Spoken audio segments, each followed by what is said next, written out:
Hello friends, family and other creatures of the sea, and welcome back to a high-level best of 3 here. In the top right, spawning as our Red Zerg player playing for Team Alpha X. It is Ragnarok. And in the bottom left, playing for the Shopify Rebellion in the blue colors.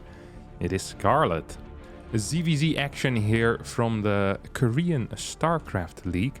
For the people that are not aware, after GSL announced their most recent prize pool, a big part of the community got together and started. Wardy hosted his own tournament, the Wardy Korean Royale, I think it's called. Pretty massive prize pool there, like 10 grand. And then on top of that, we also saw Chicken Man and Dave Testa start a Patreon, which now has over $3,000 a month. And they're planning on hosting bigger events, and they're also hosting a weekly on the Korean server with a pretty decent prize pool. And this is a series from that, it's called the Korean StarCraft League. It's hosted by Dave Testa and Chicken Man. And they were kind enough to just provide the replays to the community as well, which is not always the case. For the ESL Open Cups, for example, it's really difficult to get replays of those, especially if you yourself are still a WCS player as well. So I'm just extremely happy about having access to all of these Korean replays that are going to be posted on a weekly basis. Now, enough about the logistics here. So we have Scarlett versus Ragnarok, an interesting match. Scarlett, perhaps not in the best shape of her life in the past few months. Dropped out of Intel Extreme Masters Katowice with a fairly mediocre score. I think she went 0-2-0-2, losing to Chum in the lower bracket and losing to... Ooh, did she lose in the upper bracket? I can't quite recall. Ragnarok, on the other hand, performed very well, being Serral at the Intel Extreme Masters Katowice, which is never a small feat, of course. Managing to take out Serral in a 3-2 score. Impressive stuff. So knows his ZVZ.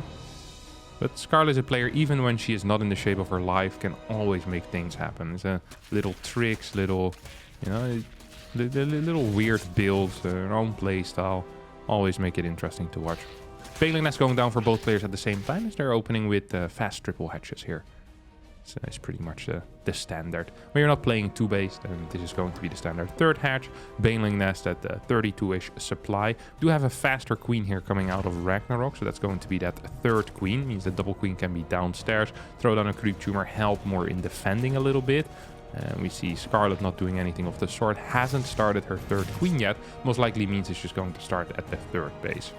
I'm not entirely sure what advantage that gives you. I guess you just have a little bit more money that you can spend on drones and links. Like all your larvae are going to be used pretty quickly. You see a lot of the money is floating as of right now. A little bit of a link flood on the way here for Ragnarok. I'm not sure if these are safety links, but the numbers are almost too high to be safety numbers. 18 links, that's somewhat significant here. The second Baling is on the way as well for Scarlett. First one finishing up pretty soon. Queen starts marching over towards the third base, and Queen 3 and 4 start here. It's going to be in the main and the natural, and this is where the magic will happen most likely. Baling is going to connect with some of those links. 2 Balings coming in though from the north all of a sudden. Oh, Scarlett with a huge hitter on Ragnarok's Balings will manage to pretty much get a very, very solid defense here. A little bit of a supply lead, starts bumping out drones at a high pace. Roach Warren on the way. Is there a lair yet for either player? No, of course there's not. We do have double gases coming down from Scarlett. Roach Warren here. Oh, Ragnarok is going to be following this up with a +1 carapace attack. A very common follow-up. Follow-up that I'm interested in seeing what it will do here. Scout not completely denied. There's still a bunch of links on the map as well. Now, I don't think Scarlett can necessarily do anything with this, but maybe you can force out 4 links, like 4 sets of links. It's still 4 drones that Ragnarok is not going to be capable of building now. So actually somewhat significant here in my mind. None of these Banelings will die. Actually, some of Ragnarok's Banelings will die. 1 Bane goes down. Ragnarok held down that Ling button for a little bit more. Probably wants to actually try and deal some damage, or at least force some more units out of Scarlett. There's 3 more Overlords popping out on the side of Ragnarok. Carapace almost done now, and we should see Roaches coming out. Lots of Overlords, 48 workers to 58 here. Scarlett is up those 10 workers, but defensively I think she's solid here. She's fine. She has no issue whatsoever that I can think of. The only problem might be the fact that there's going to be an upgrade against no upgrade. in that carapace. I mean, there's no +1 range here for Scarlett whatsoever. So that could be painful and annoying, but the roach count seems to be growing in a very steady pace, consistently. It's going to be a healthy number of roaches out defensively. We're working with 3 queens total, so at least 2 of those should be capable of assisting this initial defense. As long as Scarlett doesn't build any extra drones, like don't go up to like 66 drones, I think life is going to be okay here for the Rebellion player. Really surprised by the complete lack of an Evo chamber though. That is definitely something to keep in mind. That even if she holds, the only real advantage is going to be the drone advantage. Usually you make these holds while there's like a +1 on the way, or +1 is done. But that's definitely not the case here. Ragnarok now planning on moving out, still does not have a lair, of course. We have a bit of a Ling run by as well, moving out towards the far right side. Ragnarok not quite ready for that. Scarlett actually the one that's planning to move across the map, with Glio Reconstitution finishing up. Now sees these roaches like, wait a second, these roaches are slow. These roaches have +1 carapace. I think I can just stay at home this one Ravager. Managing to escape that position. The cocoon popped just in time to see the roach march. Luckily, Glio Reconstitution finished up. Everything is back at home, and I think this defensive concave is going to be sufficient here for the Canadian Zerg player. Baneling's now moving in, but the splits are good. We'll only connect with 1 or 2 of these roaches. GG gets called as Scarlett wins game number 1. That brings us to game number 2 here on Ancient Cistern. One of the longer maps in the current map pool. Not sure who that benefits. I feel like both players here are rather aggressive. You kind of have the hierarchy of aggression in my mind, you know, in ZVZ. In most mirror matchups, this is actually the case, where players tend to be more aggressive when they're playing against better opponents, right? There are very little players that are as aggressive against someone that is 500 MMR higher as to someone that is 500 MMR lower. This is just extremely rare. There are some players that do just have this kind of aggressive gene where they always go absolutely ham. I'm kind of thinking of Dark. You know, the Dark is a player that could just 12 pool someone that has 1800 MMR less than him. Which is, you know, it carries a lot of risk, because if you're playing a 12 pool and the other person goes for a 16 pool, for example, it could be quite bad. I think this was a 14 pool out of Ragnarok, talking about early pools, by the way. And I think Ragnarok also is one of those players that no matter how he perceives the level of himself to his opponent, I always feel like that he just he's going to play the builds, you know? He's going to play the builds that he thinks are cool. There's no safety that he needs. Sometimes he loses because of that to players much worse, but he also makes him very scary to play against.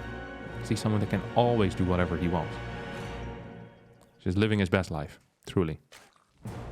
Scarlett here, completely unaware of the fact that there's 6 links popping in. It's not produced a single set of links yet.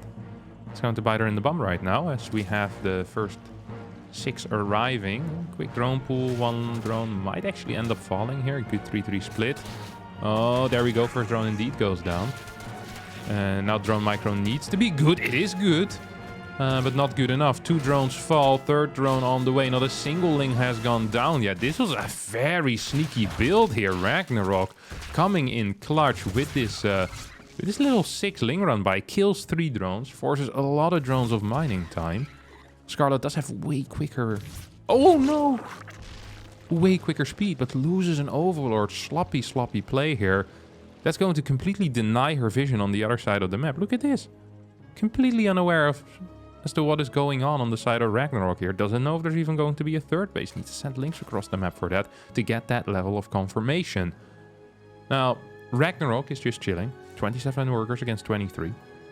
Is continuing his gas mining, has a very late speed, and opts for a quicker Evo chamber. It almost feels like a 2-base build, but with linked speed, which is not very common at all. We're working with 3 queens already. We have a 4th queen about to pop out.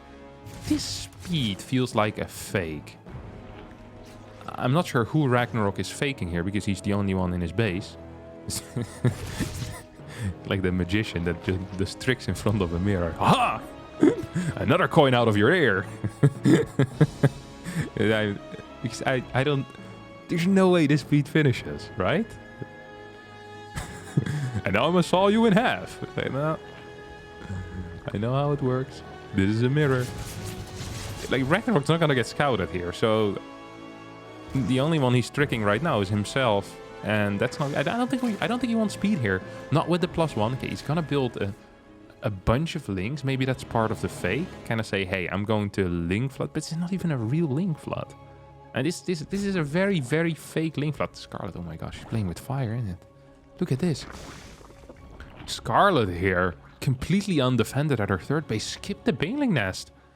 Has no Roach Warren. Just went straight into 41 workers. I can't believe this is gonna work. This Ragnarok random link flood. I guess he knew that there was not going to be any vision on the top side. And for the second time in this game, Scarlett's going to be surprised by a bunch of links.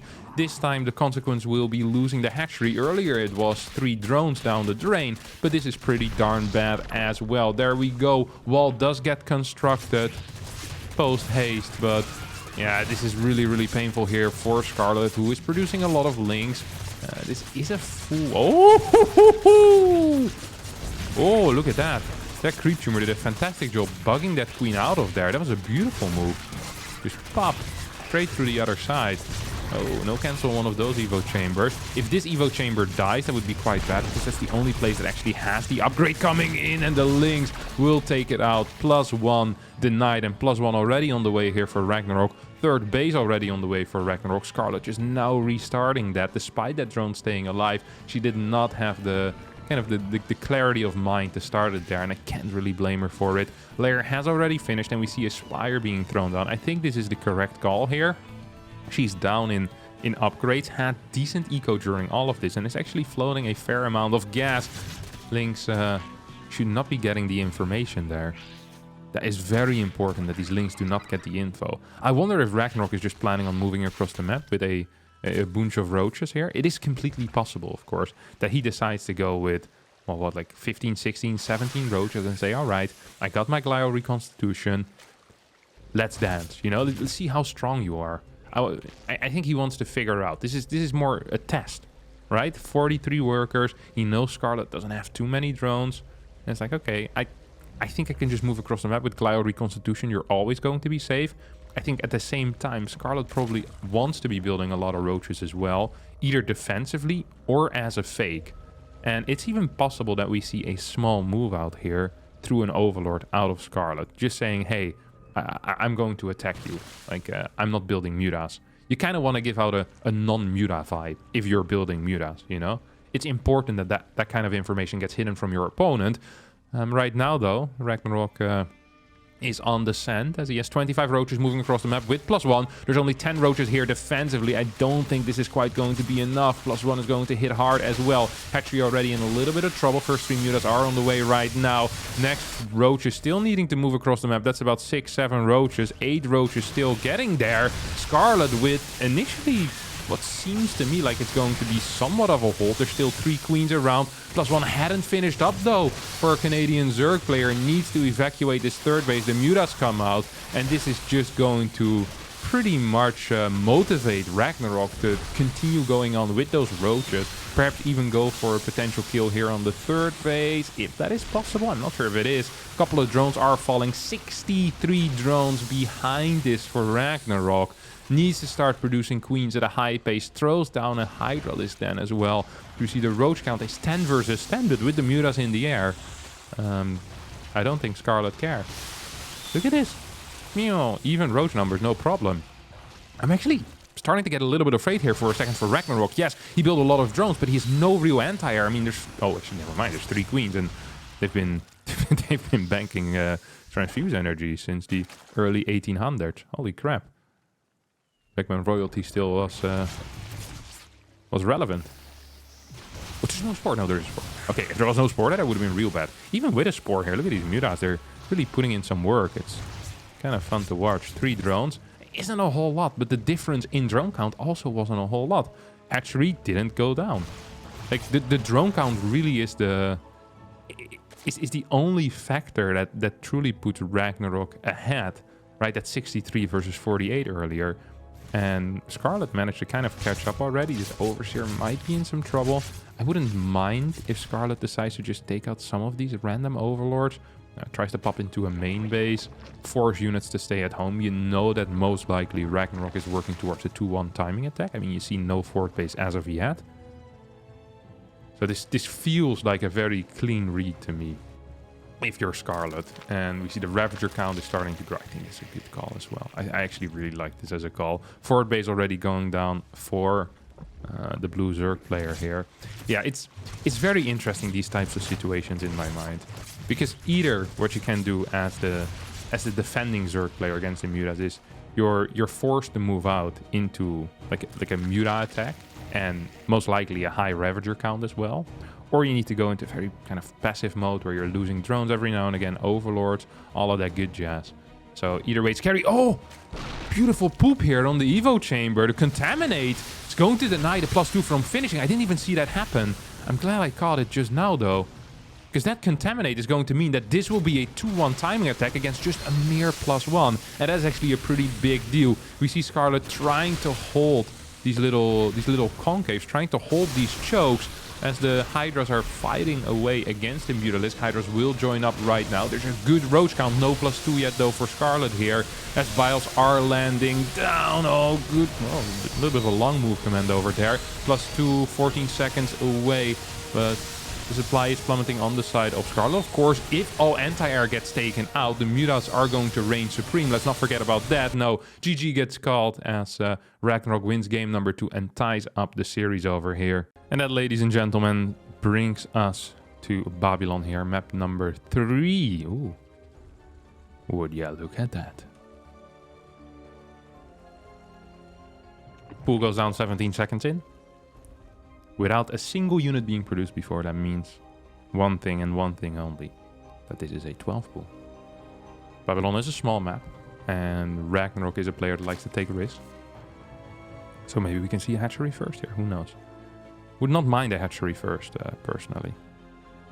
There's a cheeky, yeah, there we go. Send it down, Ragnarok. And then the greediest follow-up, or the greediest, most standard follow-up, and also the greediest, is of course the 18 gas, 17 pool, or 18 gas. Maybe you want to build your pool down here. Something I see quite a bit, and allows you to make like walls with Evo chambers and stuff in case of a drone pool, which is still a possibility, but this is going to be a drone pool. I've seen Scarlett do it before, when it matters the most. And at this moment, it definitely matters a whole lot. Okay, so we have the gas. You have the pool going down over here. Interesting. Of course, put a queen back in here. Gonna tuck it in there tightly later on in the game. It's always useful. Although later on in the game is... it's not going to... Well, it's not going to happen, really. It's not going to be a later in the game. These 3 drones are not moving out to build 3 hatcheries across the map. No, they're there for spines. Overlord is going to spot this immediately as the other drones also coming in. There's 3 drones at home that will continue to mine. As more and more links are being built here for Scarlett. This is 6 links. A bunch of drones. You have 3 drones popping out here for Ragnarok. We'll try dealing a little bit of damage against these. I'm not quite sure what the plan is here. We'll force a delay. Oh, well, not quite. Not with a triple. Can cancel both of these Evo chambers. Probably somewhat important even to do that immediately. And the 3 spines do go down. Interesting angle here. Oh, drone's taking a little bit of damage already. Not so sure what Scarlett wants to do right now. Does she want to kind of surround these links before they pop, or do you take a good position? Like, what is the plan here entirely? I don't quite know. The plan is moving a little bit into a weird position. Now the links have full surrounds here on these spine crawlers. 2 links are running around, a bunch of drones on the top side, but I think there's enough here for Ragnarok actually to deal with this. First spine goes down, second spine goes down, or well, both of them actually do get cancelled. This spine will finish up, but every single unit has gone down. Scarlett pretty much backing herself into a corner here, and the queen pops out. The spines will die. The link count is magnificent. GG gets called. What a weird little series this was. What a weird ending. I kind of want to go back to that final moment, that the mistake in movement in my mind. I'm not entirely sure what the correct call is. I'm not a professional Zerg player, but the goal, I believe, is to buy time for the spines to finish. So you kind of want to have a dance between the drone ling of Ragnarok and the drone ling of Scarlett, right? The moment you back yourself into a corner where a pure drone concave is going to fight somewhat okay against pure Ling, that is an issue. And that is exactly what happened here. We had 8-9 drones fighting against 4 or 5 Lings, while all of Ragnarok's Lings were just working on these spines. And that, I think, is an issue. Like, if these spines are just being taken out by Lings, well, you're not even really fighting pure Ling versus drone, because Scarlett had to run away a bunch of times due to the superior concave for Ragnarok. I think there's no way. I think she probably preferred to stay on that right side, so you can kind of dance back and forth. It's always going to be easy to defend the spine, or difficult to defend the spine crawlers, but this made it a lot easier for Ragnarok to kind of break through here and win the series. So congrats to Ragnarok. Once again, thanks to Dave Testa and Chickenman for hosting this tournament and running it, supporting the Korean scene. And yeah, thank you all for watching. Hope you all enjoyed. If you did, don't forget to hit the like button, subscribe to the channel, and I'll see all of you next time for a new video. Bye bye.